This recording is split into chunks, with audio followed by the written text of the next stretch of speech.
is Rachael George, and I run about 46 events. I met her because it's brought me into a community that's helped me get over fears and challenges that I have not only on course but in everyday life. I actually have a bad panic attack disorder and a lot of anxiety and fear that goes along with that. So having people that are out there that are taking the time off of their own courses to help other people overcome their fears and challenges, they're some of my personal heroes. So I know that if I come out onto one of these courses and I'm facing my own challenges, my own fears out here, I'm able to go into life and do the same thing. I signed up for my first event. It was in 2015. I ran my first 10 that year and then just continued going on and hope to hit 50 at Worlds this year. The people out here are what bring me back. I found a family that I got to choose, and they took me in regardless of my quirks, my weirdness, my bubbly bouncing up and down a lot of time.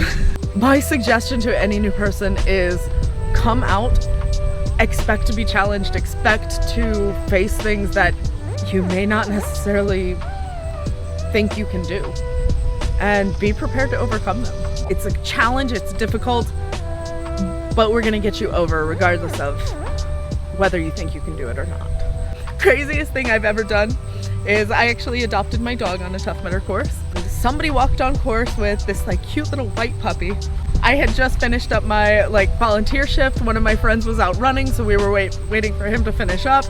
This cute little puppy curls up in my arms, bites me on the nose and falls asleep. And Joe Van Tassel goes, somebody from Tough Mudder should adopt her. And 2 weeks later, she came home with me. When I was 18, I actually started a nonprofit. We build bunk beds here in the US. We do them with huge groups of teams. We usually have about 500 or 600 volunteers come out in a day, and we put together anywhere from 100 to 200 beds. And they get packed onto cargo containers, shipped to Cambodia, other places in Southeast Asia. And then we have teams over there that fly over from the US, go over there and assemble them at the orphanages. We've utilized GoFundMe in order to raise money for those beds. Through those fundraising, we're able to put these beds together.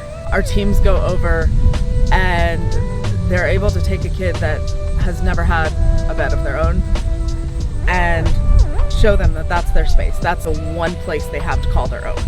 For me, that's what utilizing things like GoFundMe are for.